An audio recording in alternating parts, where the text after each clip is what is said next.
Now, we've all seen tragedy, right? I mean, it's a staple of theater. But why is that? How has this thing defined and popularized by ancient Greeks been able to endure for so long? Why do we indulge in these stories again and again? Well, to understand how tragedy has evolved into what it is today, let's go back to its origins. Now, tragic theater as we know it today owes its royalties to ancient Greek, which has undeniably shaped it. We go back to before the classical period in Athens. Tragedy really found its identity during the Archaic period, from 800 BC to 500 BC.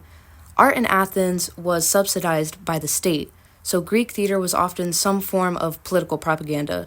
Tragedy, then, to the Athenians, was a way of teaching morals to the state.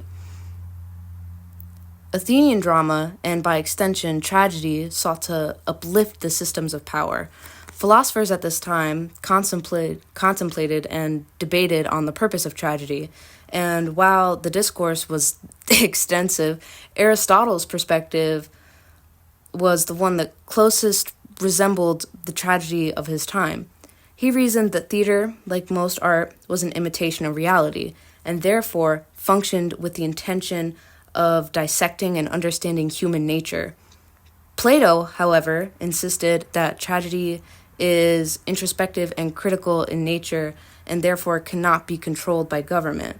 But Plato was killed by the Athenian state for not being loyal enough to it, so it's fair to say that his perspective was pretty contrarian at the time. Now, tragedy in Athens didn't consist of Athenian characters, but rather characters of older civilizations or rival nations that don't hold the same values as the Athenians, like Thebes or Sparta. The tragic and flawed characters, while being sympathetic, worked to reinforce the moral superiority the Athenians believed that they had. Greek tragedy, as Aristotle explains, brings out a sense of catharsis for the audience by the end, relieving the audience of suspense and fear and tension they've been holding the entire show. While themes and intentions of tragedy have shifted, this catharsis is still an integral part of a successful tragedy. So how did the pendulum of tragedy swing from thinly veiled political propaganda to what we know it to be today? I'd argue that the famous tragic works of Shakespeare, which takes a lot of influence from the Greeks and Romans, reimagined what a famous tragedy could be. Macbeth was quite close to the Greek tragedy, but it differed in the fact that it was allegorical to the power-hungry England and its monarchs. The fight for the throne in Macbeth reflects the crisis of Queen Elizabeth's rule and her lack of an heir.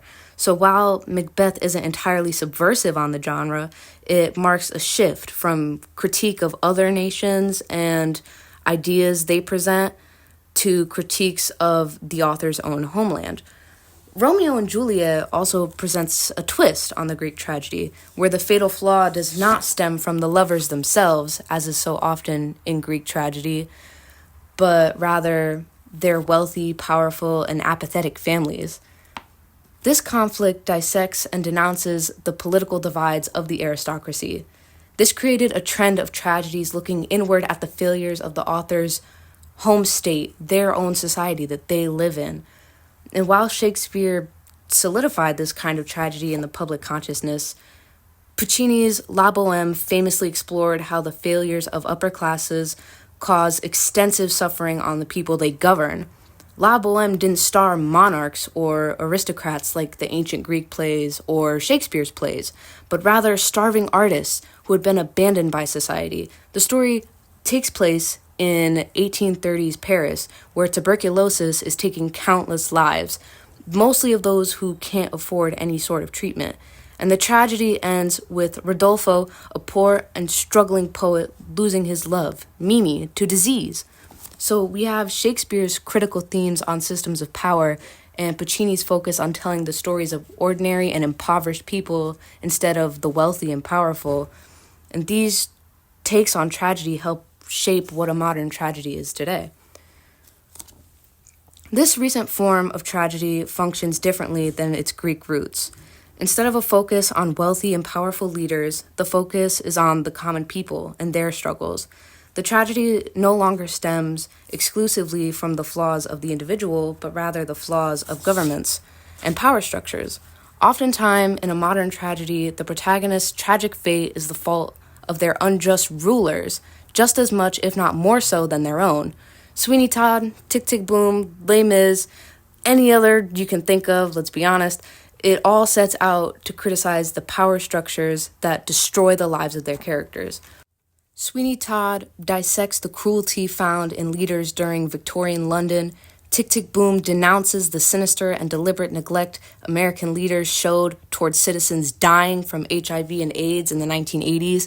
And Les Mis follows characters in the French Revolution as they suffer from poverty, imprisonment, and slavery under the French monarchy. All these stories were first written by authors who saw the suffering of the common people in their time, in their nation, and decided to speak truth to power. Unlike the Greeks, modern tragedy isn't used to invoke nationalistic pride, but rather to shame the failures of the nation and use tragedy to connect the audience with the victims of these failures. So what does modern tragedy hope to achieve with these countercultural ideas? Well, an enduring tragedy begs the audience to imagine, what if the world didn't have to be this way? How can we make this world a place where these characters could have actually thrived? We're far more connected to a working class character than an aristocrat, so we're more motivated to try and make the world better for people like them. Tragedy, therefore, isn't depressing for the sake of being depressing, but rather functions as a call to action for the audience. When you want the world to change for your beloved characters, it pushes you to be that change. Augusto Boal's Theater of the Oppressed sought to understand this shift in theater's focus to tell stories of an oppressed underclass instead of those in power. He argues that although such a shift was integral to keep theater relevant to the working class, it can never be fully realized because art is controlled, funded, and distributed by the upper classes. Revolutionary stories are often minimalized or softened by its producers, so it shows investors won't be too offended and pull its funds. So while tragedy has shifted its focus from wealthy and powerful people to the common man, it can do little in presenting truly revolutionary ideas so long as theater is controlled by the upper classes. We find ourselves in a similar dilemma to the Greeks and contrarians like Plato.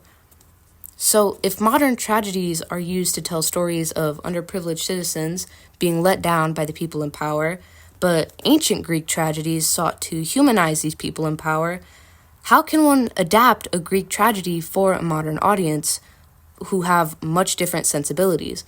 Well, let's look at Hadestown, a show that does just that.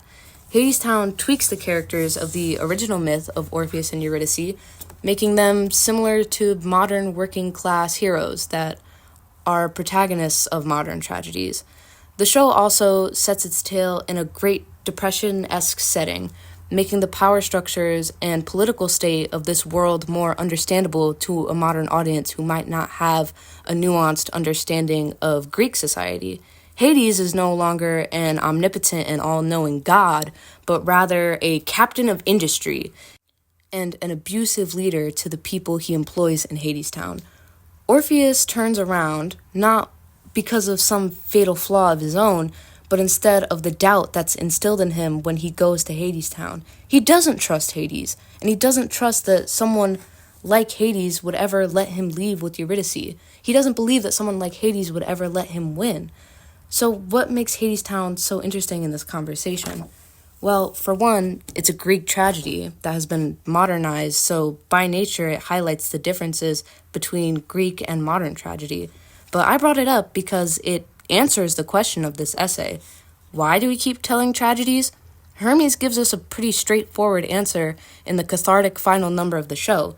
He turns and speaks directly to the audience.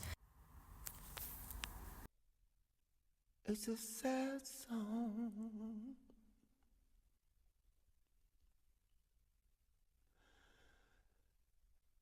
but we sing it anyway.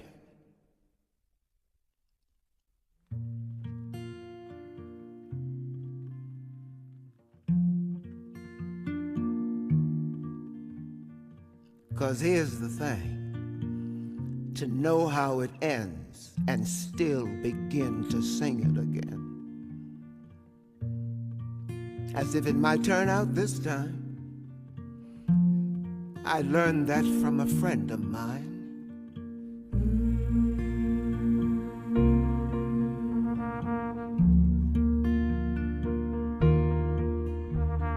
See, Orpheus was a poor boy. Anybody got a match? But he had a gift to give. Give me that. He can make you see how the world could be, in spite of the way that it is. Can you see it? Can you hear it? Can you feel it? Like a train. Is it coming? Is it coming this way?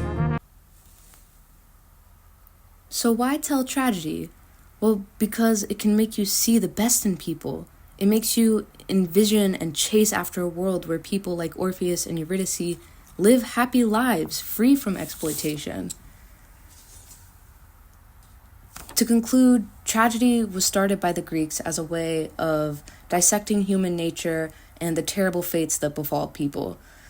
Because these tragedies were so tightly controlled by the state of Athens, no truly revolutionary or countercultural ideas could be openly expressed or entertained. But now tragedy has evolved into a genre that seeks to give a voice to the silenced and the oppressed. It invites people to sympathize with outcasts and challenges the power structures that suppress them. But the irony of modern tragedy is that despite these themes being entertained by the modern theater world, these shows are still controlled by the upper classes.